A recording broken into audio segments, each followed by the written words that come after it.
Welcome to Danny's Media so that I can give you exclusive update concerning to what is happening across the country of Kenya under the government of President William Samoei Ruto, whereby as we speak right now at night, we are being informed that victims of alleged abduction and enforced disappearance are now accusing the government of President William Samoei Ruto from excluding them from the ongoing compensation program for the victims of anti-government protests that happened in 2024. Then beside that one, some of the journalists from KTN National Media Center in Kenya have decided that they are not going to retire through injecting the government of William Samoei Ruto behind the ongoing insecurity in this country of Kenya as we are approaching 2027 general election. Whereby before we proceed with this analysis, allow me to play for you a video of KTN exposing the government of President William Samoei Ruto behind the ongoing insecurity in this country of Kenya, especially within the political space as we are approaching 2027 general election. And before I play with the video, please consider liking the video. When you like the video, you automatically show us your support on what I'm doing on this platform. Thank you so much for that great support of the like and also subscription. Can we watch the video together, my great viewers? Welcome to First the Facts, the All-Kalau edition. More than 2,000 years ago, the Roman poet Juvenal asked a question that still echoes through every democracy on earth. Who watches the watchmen?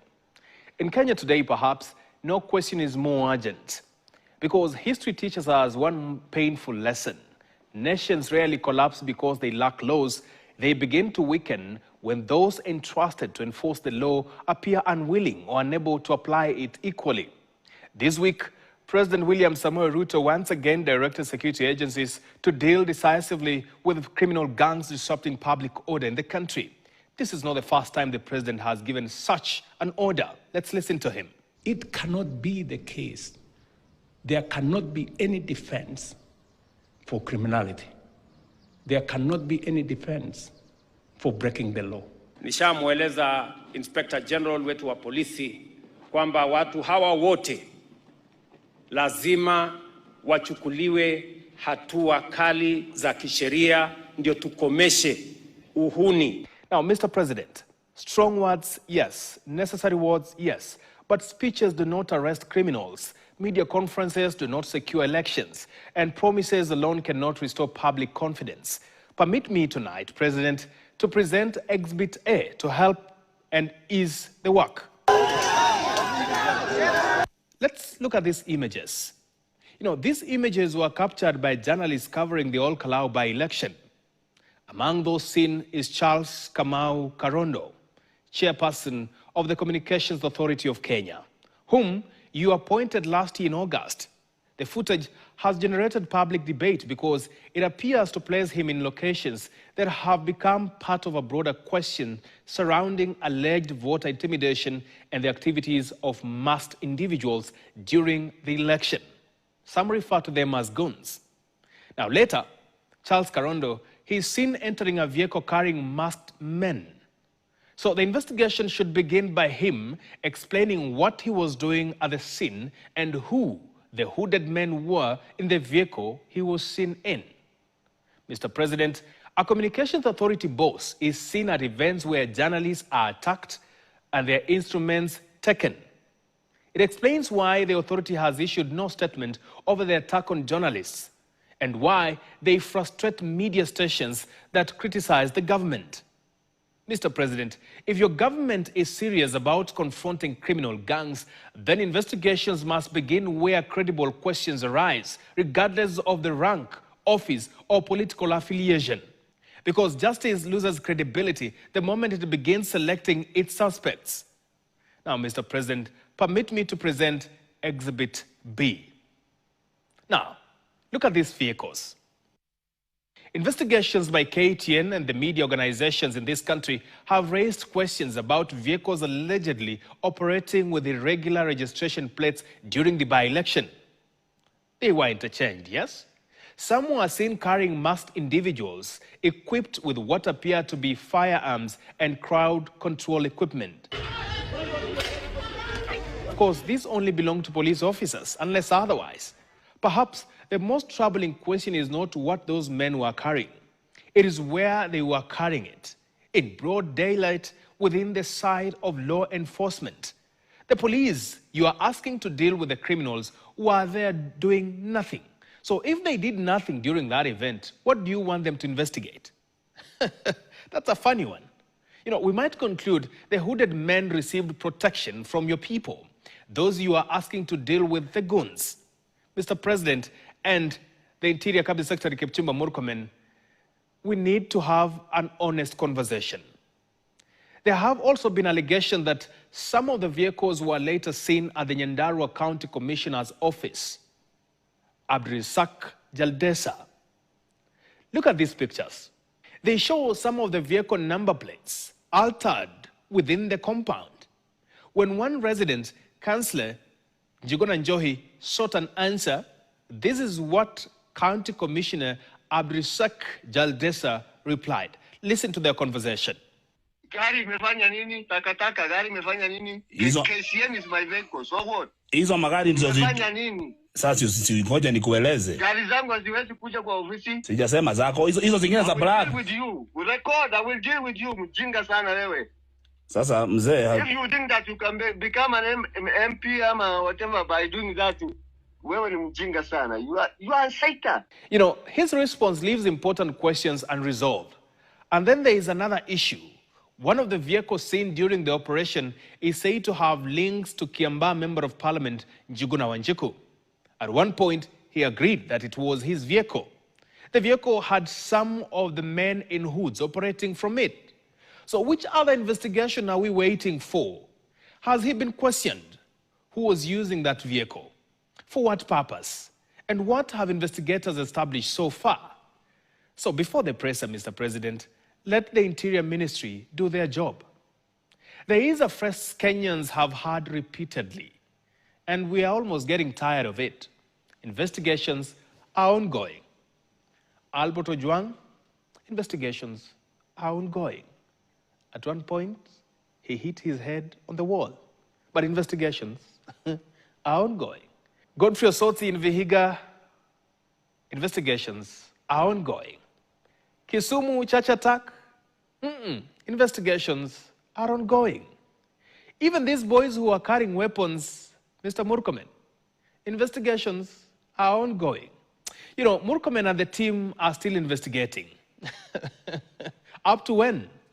If you want to understand why many Kenyans have become skeptical of official statements from security agencies, consider the public debate that followed the death of Albert Ojwang.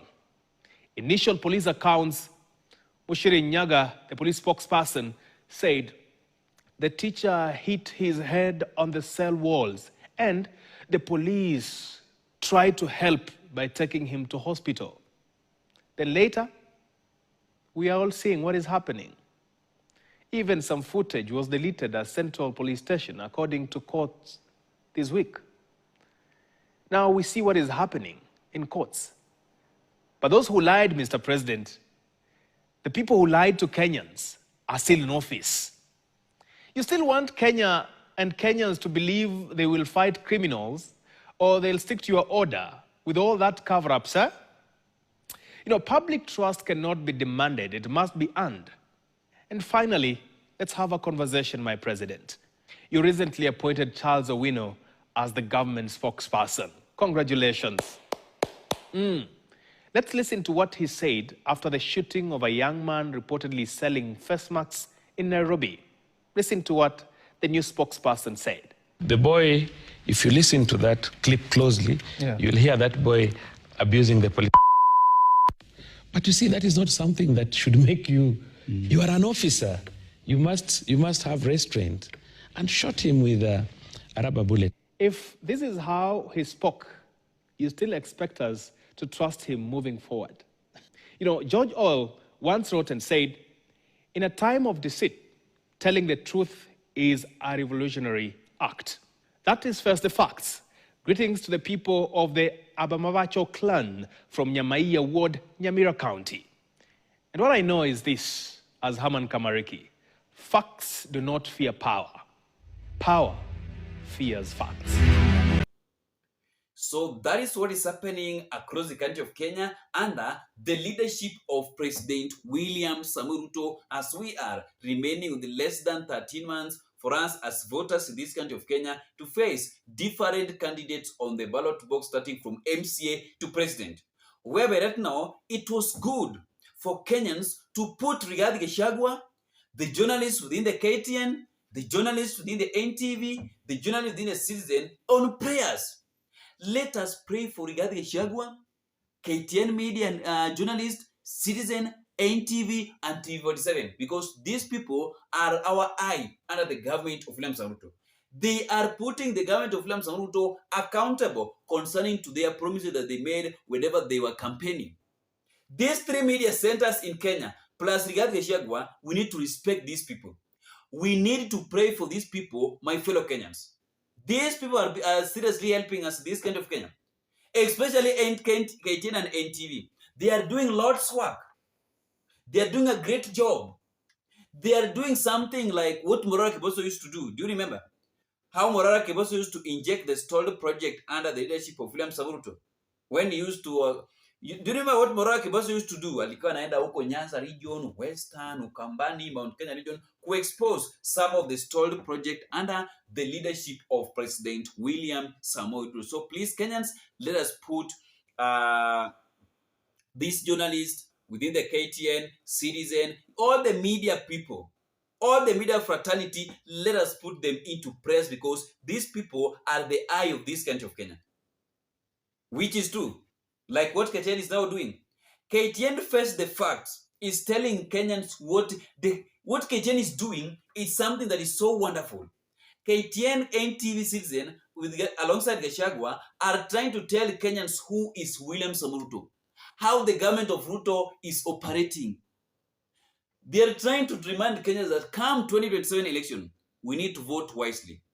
We don't need to wait for someone to tell us who is William Samoei Ruto. They are telling us who is Ruto. They are telling us that we don't need to see Ruto on the top of his sandal vehicle campaigning so that we can know that, oh, Ruto is a good person. Let us not wait for Ruto to convince us. What KTN, journalists, NTV, Citizen are doing is that they are trying to remind Kenyans that let us not wait for Ruto to tell us whom he is.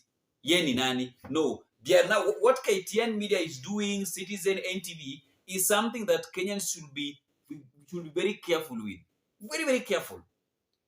Thank you so much, and may God bless you, ladies and gentlemen, for taking your time to listen to our analysis concerning to what is happening under the leadership of President William Samoei Ruto. Thank you so much, Mesh from Ethiopia. May God bless you. How are you, Mesh? Asanteni sana na Mungu awabariki.